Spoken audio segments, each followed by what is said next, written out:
Okay, let's get back to reading Ventures Beyond the Body by William Buhlman. How to experience out-of-body travel. And here's a comment in the back. New Age, whatever. If you ever wonder what might lie beyond the reality we experience in every day, if you're ever thrilled to accounts of out-of-body travel and longed to go along for a ride, or the ride, this fascinating practical guide is for you. America's leading expert on out-of-body travel tells the riveting story of his travels to other realms and offers easy-to-use techniques to guide you on your own journey of a lifetime and beyond. We are now at page 11. His entries in his journal. Now is his journal entry October 4th, 2000. Excuse me, I did it again. 1972. You gotta give me a break. My God, it was 50 frickin' years ago. I silently repeat an affirmation. Now I am out of body for 10 to 15 minutes. As I grow increasingly sleepy, as much as possible, I intensify my affirmations as I drift off to sleep. Almost instantly, I'm awakened by intense vibrations and an electrical-like buzzing throughout my body. Sounds like me with my MS on a daily basis. I am startled and an intense wave of fear surges through me. I calm myself down by repeating, I am protected by the light. I wonder why it doesn't say something like I'm protected by Jesus or protected by Heavenly Father. It's just light. It's interesting. Obviously.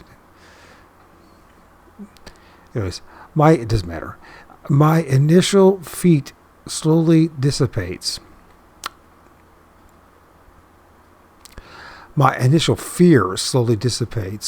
As I visualize myself surrounded by a globe of protective light. I think of floating and feel myself lift up and out of my physical body. I feel light as a feather and float slowly upward. As I float away from my own body, I realize that the vibrations and buzzings have diminished to a slight humming sensation. Feeling more secure, I open my eyes and find myself staring at the ceiling 2 feet in front of me. I am surprised that I floated that high and instinctively think about looking at my body on the bed. Instantly, I snap back to my physical body and feel a strange vibration as my physical sensations quickly return. As I lie in bed reviewing the experience, I realize that my thoughts directed towards my physical body must have snapped me back.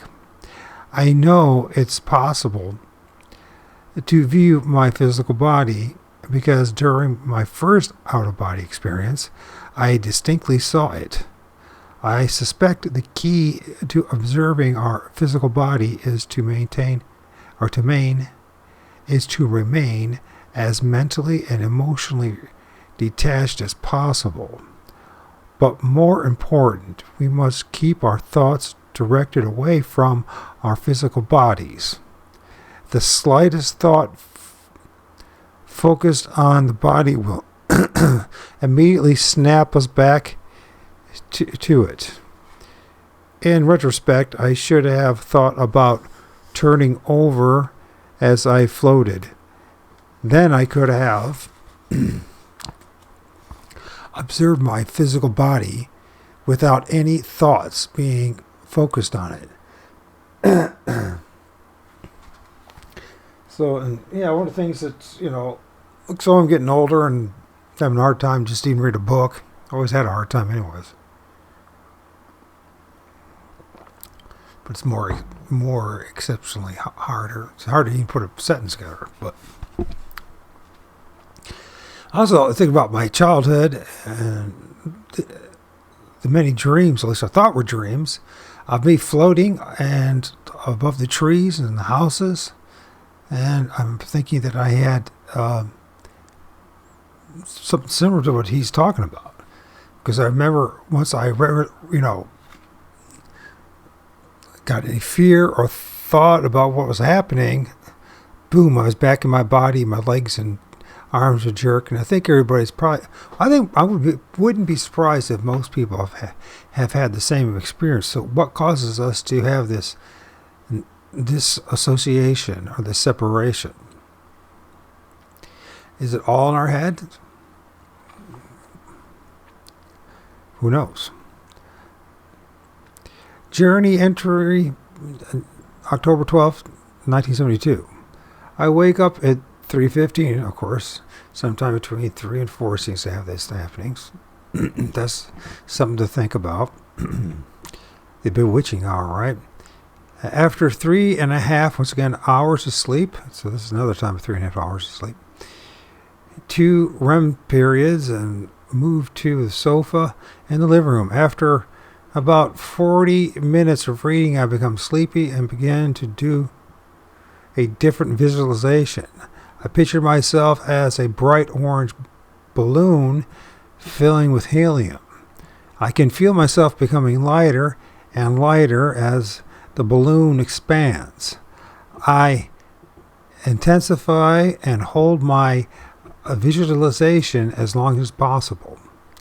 Drifting off to sleep, I awaken to the sensation of intense vibrations and buzzing throughout my body. I remember that I'm ready to separate. I recognize that I'm ready to separate and immediately think about floating. The vibrations and sounds rapidly diminish as I separate and float up to the ceiling.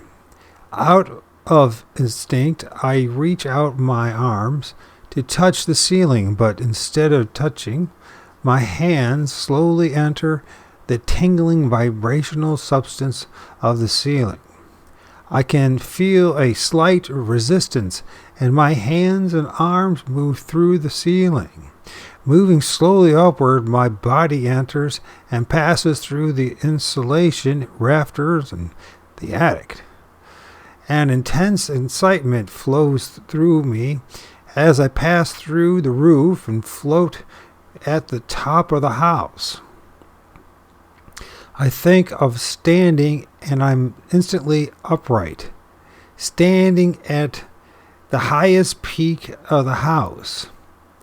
As I look around, I can clearly see the TV antennas and chimney, or the TV antenna singular and the chimney. Even though it's the middle of the night, the sky and everything around me are partially lighted by a luminescent silver glow. Silver cord, silver glow. Standing at the top of the house, I have a sudden urge to fly. I spread my arms and glide down from the roof and fly over my backyard. I slowly descend until I'm flying about 4 feet above the ground. For some reason, I feel as if I'm getting heavier and continue descending until I'm just inches above the grass. I think control, but it's too late. With a thud, I crash face first onto the lawn. At that instant, I'm back in my physical body. My physical sensations return, and I wonder why I lost control. Why did I become so heavy? Journal entry November 2, 1972. Got that one right. I awakened to the sound and sensations of intense buzzing. It feels as if my body and mind are vibrating apart. At first, I'm startled by the intensity of the vibrations, but slowly I calm myself and focus my full attention on the idea of floating away from my physical body. In seconds, I'm float up and out of my body and hover several feet above it. I notice that the buzzing noise and vibrations immediately subside after complete separation. The sound and the vibrations are replaced by a serene feeling of calm. It feels as if I'm weightless and floating like a cloud. I think of moving to the door, and I seem to automatically float to that destination. I feel an overwhelming sense of freedom I never known before. Spontaneously, I decide to fly, and think about flying through the roof. Instantly, I fly straight up through the ceiling, pass through the roof like a rocket. I am thrilled by the response and begin to understand that my thoughts are the energy of my personal propulsion. I spread my arms and level off several hundred feet in the air. That's pretty damn high. Below me, I can clearly see the buildings and the roads of my neighborhood, and I can feel a slight tugging sensation as I fly higher and higher over the city of Baltimore. The tugging sensation increases, and I think of my body. Instantly, I snap back to my body, and my physical body is numb and tingling as I open my eyes. As my out-of-body experiences, plural, continued, I became fascinated with the non-physical energy structures I observed. With each experience, my questions seemed to grow until I became obsessed, and I imagine you would be, with trying to understand the nature of the non-physical forms that I have encountered.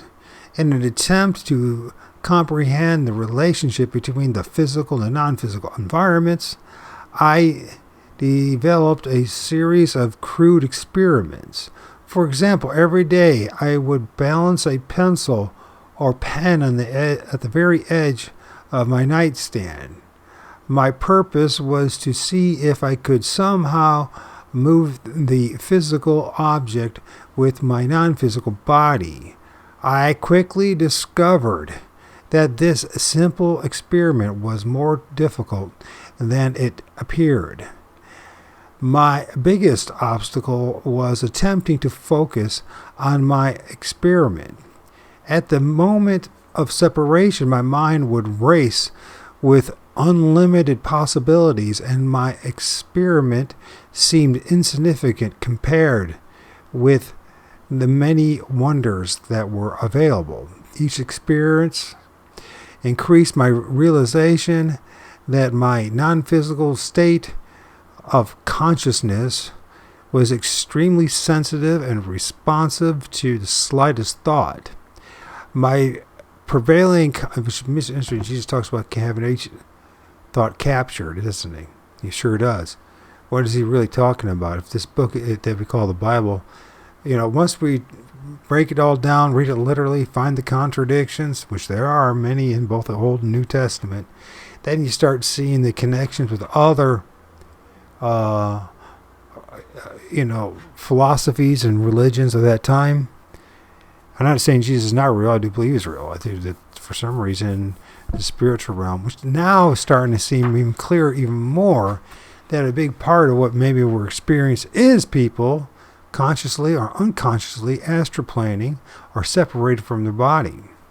I wonder how much of that has an influence with magic tricks of our day, or even in time of Simon Magus. I'm not even, what if there's a whole bunch of people that are caught, stuck in this loosh factory somewhere between here and where is outside of this place is, in the ethereal astral plane. And they're right there with you. And they're like I said, these familiar spirits, they're following us. And, you focusing on this, I'd be not surprised if, by us reading this, anybody listens to this, including myself, that we'll start experiencing things. But we should not be afraid. We have just as much power as they do, especially the power of intent, especially in the physical plane. But when you think about Simon Magus and all these other magicians, and you think about the mystery schools, and how much of these mystery schools are really about something that we're talking about right now, this interacting or controlling, manipulating parallel, quote-unquote, universes or dimensions of, and now we're starting to see there's a strong connection with plasma. And what if what I'm talking about is far more diverse, a gazillion, infinite times more diverse in complexity and in different entities and beings than anything in our physical plane? That's a question to ask. That's a question that's worthy of asking, at least.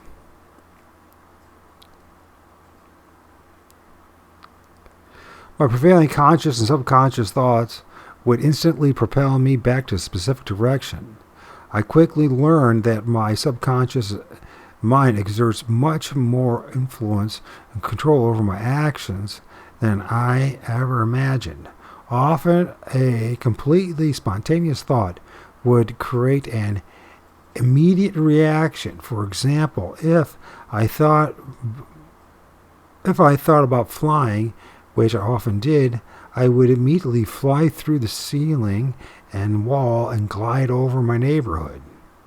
This I remember. I don't remember going through the wall, though, but that doesn't mean it didn't happen. Mind you, most of those, my quote-unquote dreams, if it was outer body experiences or astral projecting when I was a child, I think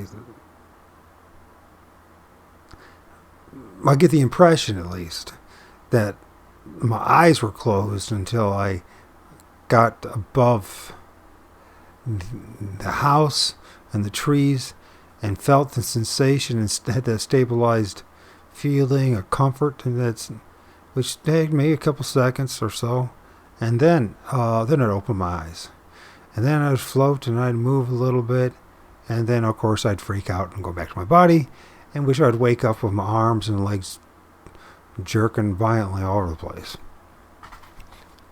And this guy's talking about the same thing that I went through. And is it psychosomatic? Is it something just physiological? Or does it really is a separation? I don't know.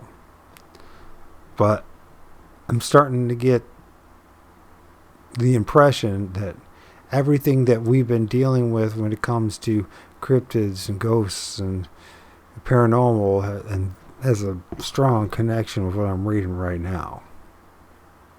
To each of their own, if you don't believe me, because everyone has a right to, I guess, for now we have the right, the freedom of conscience at some point. Maybe not at the workplace, but right now, although that's being obviously censored and diminished and destroyed by the same old obedient slaves to the psychopaths that run this place.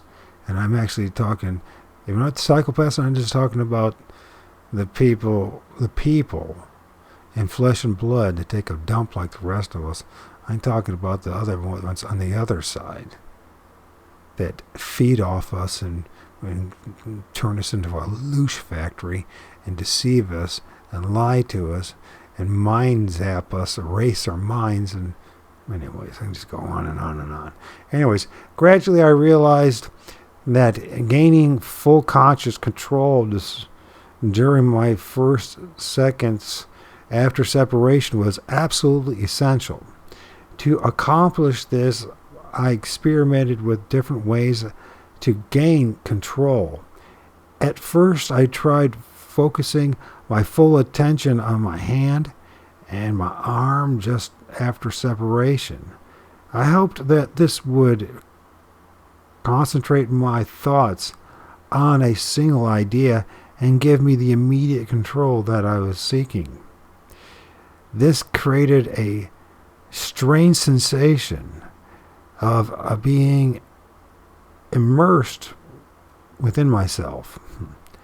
Though exhilarating, the end result was not control, but a feeling of being mesmerized and then drawn into a sparkling universe of brilliant blue stars. There's that blue again. Unhappy and purple outfits and blue stars, right? Unhappy with the results, I decided to try grabbing my non-physical arm and focusing on the sensations of my grip. I was somewhat surprised to discover that the feel of my non-physical arm was amazingly solid.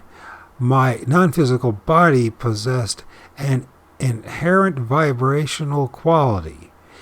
It felt completely solid, but I could feel the mild vibrational energy of my arm's substance.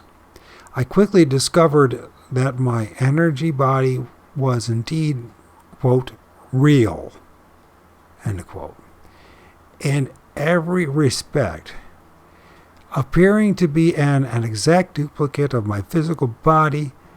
I also found that when my thoughts were focused on my non-physical body, I began to feel myself drawn inward, as if I were being pulled into a vacuum deep inside myself. Over the period of several months, I repeated this procedure of self-examination. Through trial and error, I learned about my non-physical body. With repeated observations, I began to realize that my non-physical form was like an energy mold. In effect, conscious energy that had assumed a temporary form. So these Bigfoot and all, these things we film or we don't see, or when we see them we can't film, that we call Bigfoot and dogmen and etc. Think about that.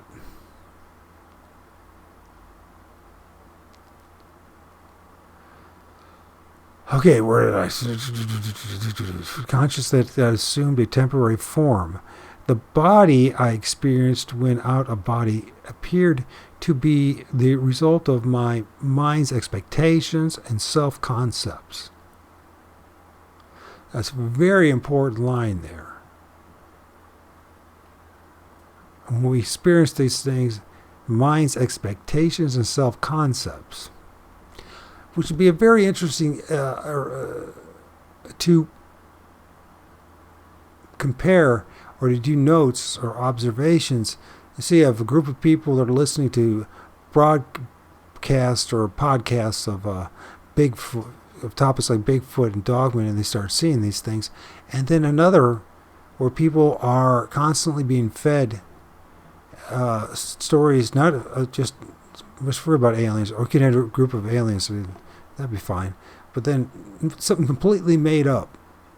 Say the subject actually do the drawings, do the story boards themselves, and focus on these and make up these imaginary entities, and would they end up having interactions with that?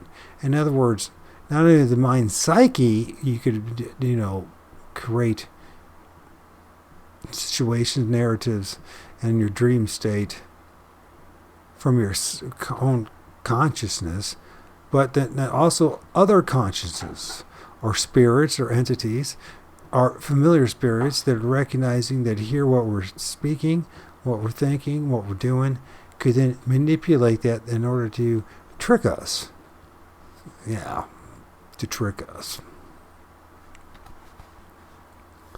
Because there's a lot of tricks out there. And this just seems that, honestly, when you think about it, we all are on multi-layers of sorcery and spells. And we don't even know who, we think we know who we are. We think we know God, but we don't know God. We couldn't prove it to anybody. As I've had, as somebody who believes in Jesus, I can't be honest and say to anyone else, I can't prove it to you that he's real. I can't do it. I can't prove anything to anything it's of any value to anybody else. I can share my experience. I can speak out loud, but I can't prove to you that as a child I had out-of-body experiences. I can't prove to you that I've seen Bigfoot. I can't. And no one else can too. And the irony is, it means that no one else can prove it too. You know what? You could see the aftermath of broken trees and see some footprints.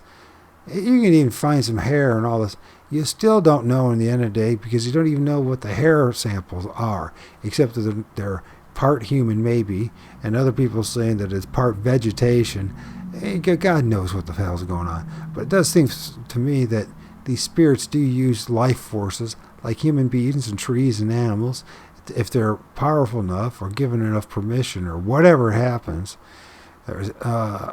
they can, possess an animal, a human being, and alter their state, or at least the appearance of their state, and they definitely can steal, kill, and destroy. And it's not, you can say they're demons, and they could be demonic, but they also could just be trickster spirits, and they also could just be part of our own creation, and everything in between. So it's easy to say this, that, the other, and then say that's how it is. No. The more you study this stuff, the more you realize there's more questions. And it's not just about the paranormal. It's not just about what the Bible says. It's not just about Jesus. It's not just about spirits and Bigfoot or dogmen. It's everything. And I argue at this point, from my observation in 55 years almost, next week it will be, that everything that I was told was just that. Stories and story time and told that. And I just, because that's how we're designed, is to believe the stories. And we're not designed to believe the truth. It's almost impossible for us to believe the truth. How'd you like that rant? Anyways, unhappy with the results, I decided to try grabbing my non-physical arm and focusing on the sensations of my grip. I was somewhat surprised to discover that the feeling of my non-physical arm was amazingly solid. I know we read this, but we're going to read it again for my own sake. My non-physical body possessed an inherent vibrational quality. It felt completely solid, but I could feel the mild vibrational energy of my arm's substance. I quickly discovered that my energy body was indeed, quotes, real, in every respect appearing to be an exact duplicate of my physical body. Which now raises the question, how many of those videos on TikTok are simply CGI? And how many of those are real with these, these sorcerers and wizards over there in the Asia, or whatever they call themselves, shamans, that are filming these things and have figured out to film these things at night, and they're either trying to reproduce this, replicate what I'm reading here, or they're actually filming it when they're having these out-of-body experiences. Makes me wish I would have saved that one. I didn't trust it because they kept on showing the same entities over and over again. Maybe I made a mistake. Maybe this, I don't know. It's hard to tell. And here's the thing. It comes back down again. It's like, you know what? I can film things. I can show images of it. I say, look at, and everyone's going to see something different. That's the bizarre thing. Someone will see what I see, amazingly, or close to it. All right, and so you could film, and it's like, and we could all be in the same moment, all experiencing the same thing, and see the damn thing differently. There's a good question to ask: is what happens if a group of people have an out-of-body experience together, and then they report what they experienced? I wonder if on the other side they had that same confusion. And in other words, another dimension, a lighter dimension, a more energetic dimension, or whatever they want to call it, a more plasmic dimension. I don't even know if that's the right phrase. Maybe it's a little less. Whatever the case may be, would you come back? Would everyone have a different report? And is this what our life is for eternity? Nothing but frickin' personal observations, and that are most often cannot be validated or expressed to other people or proven to other people. And is this what this whole... I'm really starting to think that Robert Moreau and his concept of the loosh is just that. I think there's a whole bunch of us, and they may say billion, because who doesn't know how many there actually are. Because then you start finding out there are spirits that somehow can split up and be into different bodies for decades, for 70 years, different parts of the world. So is there really 80 or almost 8 billion people in the world? Or is it only half that? Or is it even an eighth of that? You and I don't have the resources and ability to count them all. It sure seems that way. There's a lot of people, right? Well, because most of us live in suburbs in the cities, so we don't have any. So it's hard for us to have a very clear, objective perspective of what's really going on. We just believe what everyone else says, only to find out later that everyone lies to each other. And ultimately, the reason why that is because everybody's heads are full of lies. And the way we're designed, it's when you look at the front of our brain there, it's like we have this part of our brain that makes us different than other animals. We lie. We all lie a lot. And when you try, like with my journey, when you really start to be honest, guess what happens? People don't like being around you. And they don't like being around authentic people. They want actors. They want performance. They want something to distract them from their misery. And I ain't going to be that dude.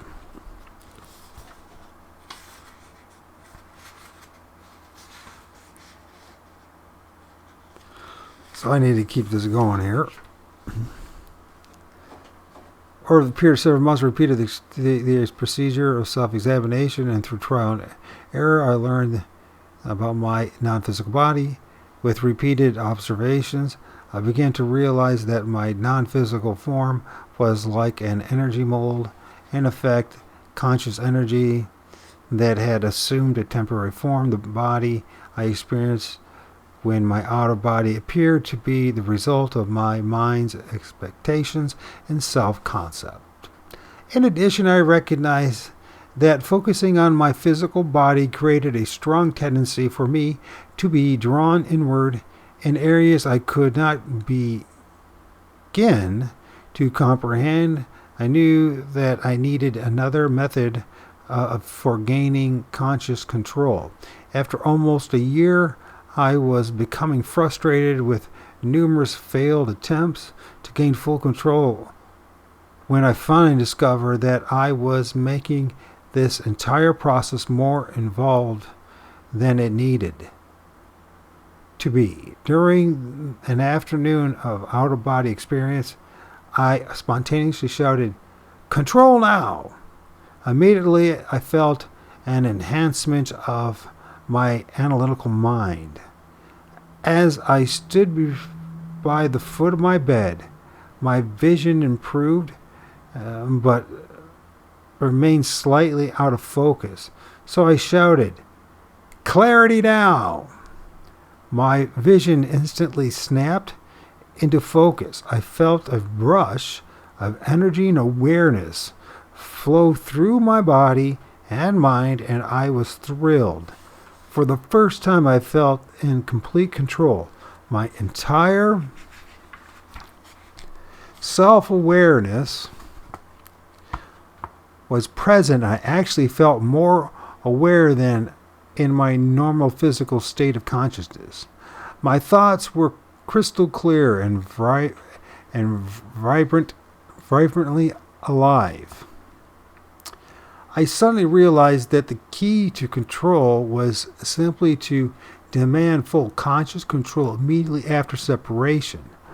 I also began to understand the importance of focusing my thoughts and the need to be extremely specific when making requests.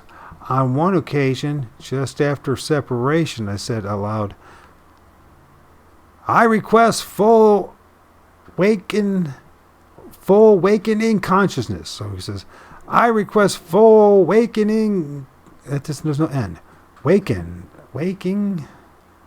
It doesn't feel right. "I request full waking consciousness." Instantly, I snapped back into my physical body. I found that the controlling portion of my mind takes my thoughts literally. My poor choice of the word waking, no wonder, was immediately interpreted to mean physical waking. After several months of experimenting with different phrases, I began to recognize that I had unintentionally programmed myself to think, quote, control during each body experience. I soon discovered myself doing it automatically as I floated up and away from my body. After a year of trial and error, I knew I was finally on the right track. So once again, after several months of experimenting in different phrases, I began to recognize that I had unintentionally programmed myself to think control, in quotes, during each out-of-body experience. I soon discovered myself doing it automatically as I floated up and away from the body. After a year of trial and error, I knew I was finally on the right track. Throughout this period, I continued my pencil experiments. During several out-of-body experiences, I tried to move the pencil balanced on the nightstand and was surprised to find that the vibrational frequency density of my non-physical body seemed to determine whether the pencil or even the entire room was visible to me. Slowly I came to understand that the environment I was observing was not the physical world. As I had assumed, I realized that the structures I normally observed when out of body were non-physical structures. Gradually, it all started to fit together. Now I finally understood why there were slight vibrations between the non-physical and the physical furniture and other objects. For example, the non-physical walls were often a different color, and the shapes and styles of some of the furniture and rugs were different. Much of this was minor, but nevertheless noticeable. For me to be able to see my normal physical surroundings, my internal vibrational rate had to be relatively dense or slow. I also noticed that the very act of requesting consciousness and clarity seemed to automatically increase the internal frequency of my non-physical body. In an effort to make my experiments more realistic, I balanced pencils at 3 different areas that I normally passed upon leaving my body. My hope was that I would notice the pencils at the side of the bed or at the foot of the bed. As I moved past them, looking back, I realized that it probably looked a little strange. On occasion, I remembered my mother asking me, "What's with the pencils?" Just imagine trying to explain this to your mother without sounding like a nut. After several weeks, I finally focused on one of the pencils after separation. As I moved to the side of the bed, I concentrated on the pencil on the edge of my dresser. At first, my vision seemed foggy, somehow out of sync. So I said out loud, "Clarity now!" Instantly, my vision snapped in focus. I could clearly see the pencil in front of me. However, it appeared like a three-dimensional hazy form with substance. So it appeared like a three-dimensional hazy form with substance. Okay. Not quite sure what that means. I moved closer and touched it with my hand and felt a slight vibrational sensation as my fingers passed through the substance of the pencil. Somewhat frustrated, I tried again, but experienced the same results. Focusing my attention, I realized that my non-physical body was obviously less dense than the pencil, and spontaneously said aloud, "I need to be denser." So I need to be denser. All right. Should highlight these phrases, huh? Okay, I need to be. Well, I'm pretty damn dense. I can't even read a damn book. Of course, that has a different meaning. Or maybe it doesn't. With a jolt, I shot back into my physical body. As my physical sensation returned, I couldn't help but laugh. I had received my request. I had to remember that request when let me try this. I had to remember the requests, plural, made when out of body are taken literally. So these requests that we make out of body are taken literally by something or somebody. There seems to be little room for interpretation or shades of gray. I would have to remember to be extremely specific with each request. Maybe something like, "I wish to move this pencil," would have been more effective. Maybe not.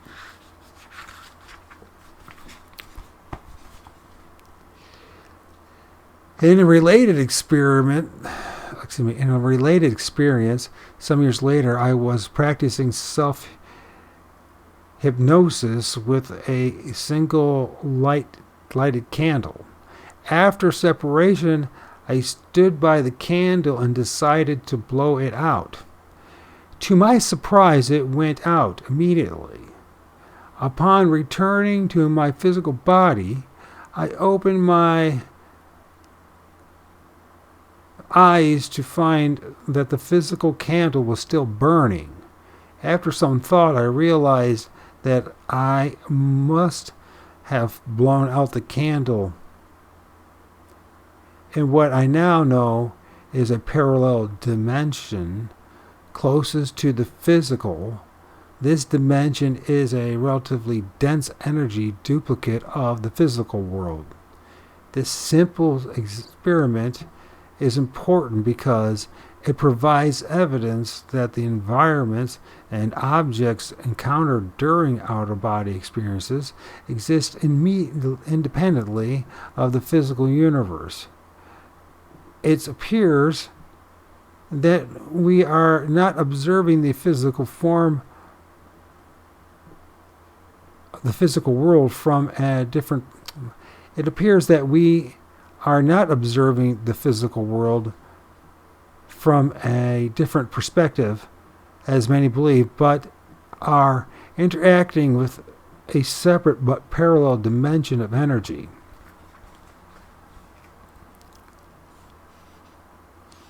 I think I'll stop there. Anyways, it'll be part 2. Obviously, it's going to take more than 2 parts to just finish chapter 1, because there's a lot of things to think about there. And of course, they destroyed my mind. Son of a bitches.